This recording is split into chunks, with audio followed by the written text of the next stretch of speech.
Hi friends வணக்கம். இன்னைக்கான வீடியோவில் ஒரு காட்டன் சாரீக்கு சூப்பராக ஒரு டிசைன் தாங்க ஸ்டிச் பண்ண போகிறோம். ஸோ என்னோடய பேக் போர்ஷன் வந்து என் அளவுக்கு ஏற்ற மாதிரி நான் கட் பண்ணி எடுத்து வச்சுருக்கேன். ஸோ பார்டர் பார்த்திங்கன்னா கொஞ்சம் பெரிய சைஸ் பார்டர். ஸோ அதையுமே தனியாக கட் பண்ணி எடுத்துகிட்டு என்னோடய பேக் போர்ஷனை அப்படியே மெயின் ஃபேப்ரிக்லேயும் போட்டு கட் பண்ணியாச்சு.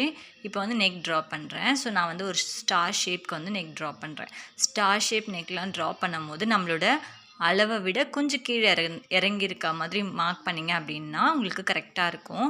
ஸோ பாருங்கள், ஒரு 1/4 இன்ச்சுக்கு வந்து என்னோடய அளவை விட கீழே இறங்கியிருக்கு. ஸோ அப்போ உங்களுக்கு பர்ஃபெக்டாக இருக்கும். நீங்கள் அளவு இருக்க மாதிரி கரெக்டாக கட் பண்ணிங்கன்னா கொஞ்சம் தூக்கிட்டு இருக்க மாதிரி இருக்கும். ஸ்டார் ஷேப் நெக்காக இருக்கட்டும், இல்லை ஹார்டின் ஷேப் நெக்காக இருக்கட்டும். ஸோ உங்களோட நெக்கோட அளவை விட ஒரு 1/4 இன்ச் வந்து இறக்கி வந்து மார்க் பண்ணி பாருங்கள், பர்ஃபெக்டாக வரும். ஸோ இப்போ வந்து நம்ம நெக்கை கட் பண்ணியாச்சு.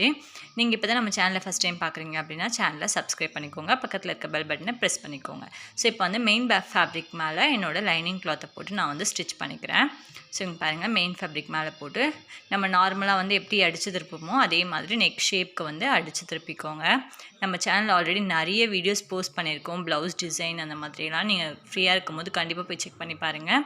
ஸோ இப்போ வந்து அர்க்கத் போட்டுட்டு டர்ன் பண்ணிக்கோங்க. எந்த ஒரு நெக் ஷேப்புக்குமே அர்க்கத் போட்டு டர்ன் பண்ணிங்க அப்படின்னா நீட்டாக ஒரு ஷேப்பு. ஸோ இப்போ பாருங்கள், திருப்பியாச்சு எவ்வளோ பர்ஃபெக்டாக வந்திருக்குன்னு சொல்லிட்டு. ஸோ இப்போ அந்த பார்டரை வந்து நான் பெரிய பார்டர் சொன்னேன் இல்லையா, ஸோ அதை வந்து 2ஆக கட் பண்ணியிருக்கேன். ஒரு பார்டரில் கோல்டன் கலர் இருக்குது, இன்னொரு பார்டரில் ஒரு மாதிரி க்ரீன் கலர் இருக்குது. பட் வந்து வீடியோவில் அந்தளவுக்கு கிளியராக தெரியல. இப்போ இந்த மாதிரி லேயராக வச்சு தான் நான் வந்து ஸ்டிச் பண்ண போகிறேன். கரெக்டாக உங்கள் அந்த லேயருக்கான அளவு மட்டும் மார்க் பண்ணி கட் பண்ணிக்கோங்க. ஸோ பிகினர்ஸாக இருக்கீங்க அப்படின்னா கண்டிப்பாக இந்த மெத்தடில் ட்ரை பண்ணி பாருங்கள். ரொம்பவே ஈஸியாக இருக்கும், டிசைனுமே ரொம்ப பர்ஃபெக்டாக வரும். ஸோ கரெக்டாக அந்த அளவுக்கு ஏற்ற மாதிரி கட் பண்ணிவிட்டு இதே மாதிரி இன்னொன்றுமே நம்ம கட் பண்ணிக்கணும். 2 சைடு வேணும் இல்லையா, ஸோ சேம். ஸோ பாருங்கள், கரெக்டாக இந்த அளவு வருதா.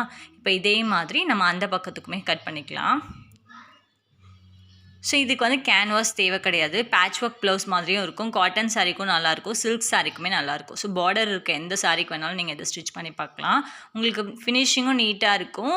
ஸ்டிச் பண்ணிவிட்டு பார்க்கும்போது வந்து ஏதோ கிராண்ட் லுக் மாதிரி இருக்கும், ஆனால் சிம்பிளாகவும் ஸ்டிச் பண்ணிடலாம். ஸோ இப்போ பாருங்கள், இந்த இடத்துல வந்து நம்ம ஸ்டிச் பண்ணிக்கலாம். ஸோ 2 லேயருமே எக்ஸாக்டாக இந்த மாதிரி வந்து நெக் ஷேப்க்கு ஏற்ற மாதிரி வச்சு ஸ்டிச் பண்ணியாச்சு. நான் சொன்னேன் இல்லையா, இன்னொன்று green colour, green with blue. So அந்த பார்டரையுமே வந்து செகண்ட் லேயரை நான் வந்து அட்டாச் பண்ணுறேன். உங்கள்கிட்ட சப்போஸ் செகண்ட் லேயர் அந்த மாதிரி பார்டர் இல்லை அப்படின்னா நீங்கள் சாரீ கிளாத்தோ இல்லைனா ப்ளவுஸ் மெட்டீரியல் கூட வச்சுக்கலாம். கொஞ்சம் டிஃப்ரெண்ட்டாகவே இருக்கும் பார்க்குறதுக்கு. ஸோ திரும்ப அதே மாதிரி 2 கிளாத் வந்து கட் பண்ணிக்கோங்க. நீங்கள் ஜஸ்ட்டு கட் பண்ணுறதுக்கு முன்னாடி அந்த அளவு மட்டும் கரெக்டாக இருக்கான்னு பார்த்துட்டு கட் பண்ணிக்கிட்டீங்க அப்படின்னா உங்களுக்கு பர்ஃபெக்டாக வரும் ஃபினிஷிங். இப்போ ஜஸ்ட் இதையுமே ஃபோல்ட் பண்ணி செகண்ட் லேயராக வச்சு ஸ்டிச் பண்ணிக்க போகிறேன். ஸோ இங்கே பாருங்கள், இதே மாதிரி தான் செகண்ட் லேயராக அப்படியே வச்சு ஸ்டிச் பண்ணிவிட்டு நான் இப்போ உங்களுக்கு காமிக்கிறேன். இப்போ செகண்ட் லேயர் ஃபினிஷ் பண்ணியாச்சு. நெக்ஸ்ட்டு தேர்ட் லேயருக்குமே அதே மாதிரி சேம் மெஷர் பண்ணிவிட்டு நான் வந்து கட் பண்ணிக்க போகிறேன். உங்களுக்கு எத்தனை லேயர் வருதோ நீங்கள் அத்தனை லேயர் கட் பண்ணிக்கலாம். பட் எனக்கு பார்டர் வந்து பார்த்திங்கன்னா கம்ப்ளீட் ஆக போகுது. ஸோ அதனால் நான் 3 லேயர்ஸ் மட்டுமே வச்சு ஸ்டிச் பண்ணிக்கிறேன். 3 லேயர்ஸ் வச்சுட்டு மீதி இருக்கிறத நான் எப்படி டிசைன் பண்ணுறேன் அப்படின்றத வீடியோ ஸ்கிப் பண்ணாமல் ஃபுல்லாக பார்த்திங்கன்னா தான் புரியும். ஸோ வீடியோவை ஸ்கிப் பண்ணாதீங்க. ஸோ இப்போ நம்ம கரெக்டாக அந்த அளவுக்கு ஏற்ற மாதிரி கட் பண்ணிக்கலாம். ஸோ ஃபஸ்ட் இதை கட் பண்ணிவிட்டு இதை வச்சே நம்ம செகண்ட் லேயருமே கட் பண்ணிட்டோம் அப்படின்னா நமக்கு அளவு வந்து கரெக்டாக இருக்கும். 2 சைடுமே ஏற்றம் இறக்கம் இல்லாமல் பர்ஃபெக்டாக வரும். இந்த மாதிரி சின்ன விஷயம் மட்டும் இதில் பார்த்து பண்ணால் போதும், டிசைன் வந்து பர்ஃபெக்டாக வந்துடும்.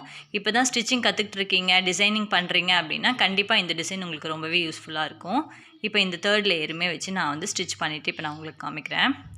ஸோ இப்போ தேர்ட் லேயருமே ஸ்டிச் பண்ணியாச்சு. உங்களுக்கு அந்த லேயருக்கு பாருங்கள் பர்ஃபெக்டாக இருக்குது. ஸோ இப்போ வந்து கோல்டன் கலர் லேஸ் வந்து இந்த மாதிரி வச்சு அந்த பிசுறு எதுவும் வெளியில் தெரியாத மாதிரி அட்டாச் பண்ணிக்கணும். ஸோ லேஸ் வந்து இந்த மாதிரி கொஞ்சம் பட்டையாக இருந்துச்சு அப்படின்னா உங்களுக்கு ஸ்டிச் பண்ணுறதுக்கும் ஈஸியாக இருக்கும், ஃப்ளெக்சிபிளாக இருக்கணும். இன்னொன்று அந்த பிசுறு எல்லாமே மறைஞ்சிடும். ஸோ மீதி இருந்த கிளாத்தில் இந்த மாதிரி ட்ரையாங்கிள் மாதிரி நான் வந்து ஸ்டிச் பண்ணிக்கிட்டேன். ஸோ ஸ்டிச் பண்ணிவிட்டு அதை வந்து எக்ஸாக்டாக அந்த லேஸ்க்கு கீழே வச்சு அட்டாச் பண்ணியிருக்கேன். அப்புறம் இன்னொரு லேஸ் வச்சு அந்த ட்ரையாங்கிளோட பிசுரியுமே நான் மறைச்சிக்கிறேன். நீங்கள் ஸ்டோன் கூட வச்சு அட்டாச் பண்ணிக்கலாம். இன்னும் சில்க் சாரீ கிராண்டாக வேணும்னா, இது காட்டன் சாரீ கொஞ்சம் சிம்பிளாக போதும் அப்படின்றதுனால ஜஸ்ட்டு ட்ரையாங்கிள் வச்சு ஸ்டிச் பண்ணிட்டேன் பாருங்கள். டிசைனுமே கம்ப்ளீட் ஆகிடுச்சு. ஸோ உங்களுக்கு ஓவரால் அவுட்லுக் வந்து இப்படி தான் வரும். ஸோ நேரில் பார்க்கறதுக்கு இன்னுமே சூப்பராக இருந்துச்சு. ஸோ உங்களுக்கு இந்த வீடியோ பிடிச்சிருந்துச்சுன்னா லைக் பண்ணுங்கள், ஷேர் பண்ணுங்கள், என்னோடய சேனலை சப்ஸ்கிரைப் பண்ணி வச்சுக்கோங்க, பக்கத்தில் இருக்க பெல் பட்டனை ப்ரெஸ் பண்ணிக்கோங்க. அப்போ தான் நான் வீடியோஸ் போட்டால் உங்களுக்கு நோட்டிஃபிகேஷன் வரும். தேங்க்யூ ஃபார் வாட்சிங். பாய்.